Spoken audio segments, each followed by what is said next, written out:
If I do all those things, how much meat am I allowed to eat to still be considered vegan?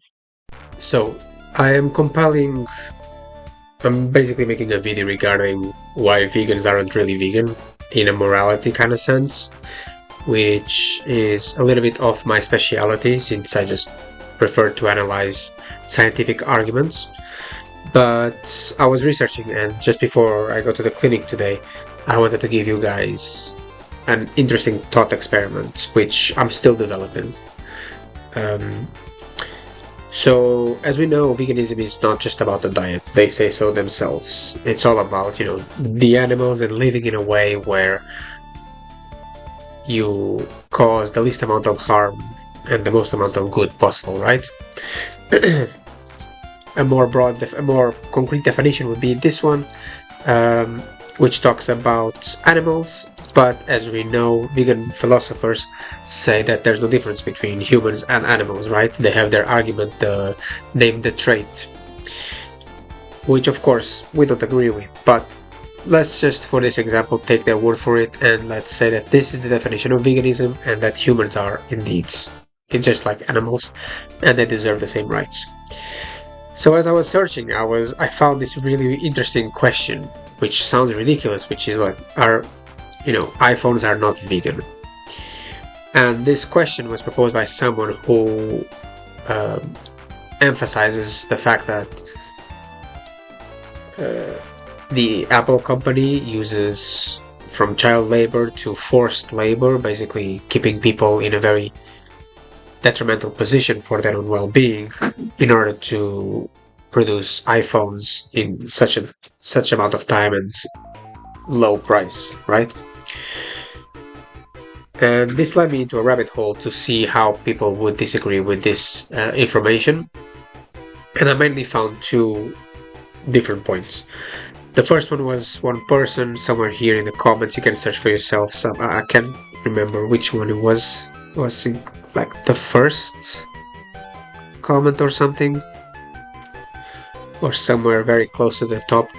They said, well, these humans, they have the choice to work in these places or not. Therefore, it's not bad. It's not as bad as for the animals, for example. And therefore, it's their fault that they're being treated like that because they chose that job.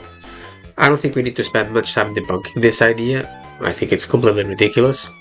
The second argument was, I saw it a lot in the comments, I saw it a lot online, and it was nailed down by this lovely gentleman, Mr. Edward Gon, where he basically appeals to the concept of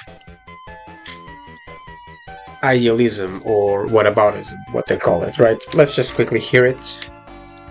We do need to change that. I definitely don't disagree with that. But I guess my worry is that we sometimes fall into this notion of like an appeal to futility. What I mean by that is we go, well, there's all of these problems, so why should I care about this problem? When ultimately... So, appeal to absolutism, idealism, right? Which basically means that, okay, vegans are not perfect, but they're better than others, right? And again, somewhere here in the comments, someone developed this argument into something like, iPhones is something that you buy once a year, whilst food, for example, is something that you consume 3 times a day. Therefore, one does not equate to the other. However, if we remember the definition of veganism, as far as it possibly practical, right?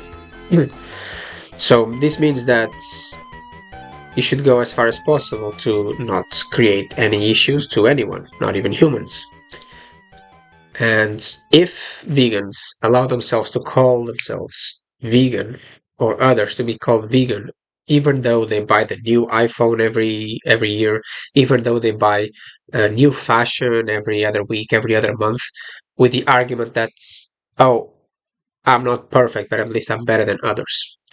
My question then is, if I don't buy an iPhone every year, and I personally don't like Apple at all, and if I buy my phones always secondhand, which I do, then am I allowed food stuffs? Like, if I don't eat vegan, if I eat vegan foods, all year.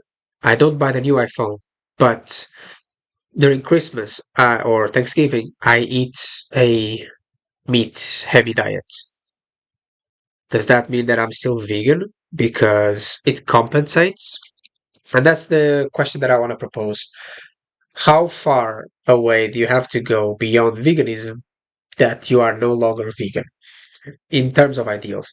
So if I don't buy fast fashion, if I don't buy the new iPhone or new phones in general, if I don't buy new technology, if I don't uh, have a personal vehicle like a car or a motorbike and I always use public transportation or walk even, if I do all those things, how much meat am I allowed to eat to still be considered vegan? But yeah, I'm gonna go now to the clinic. I'm gonna go to work, but I would love to hear the comments of everyone watching. Thanks for watching, guys. See you in the next one.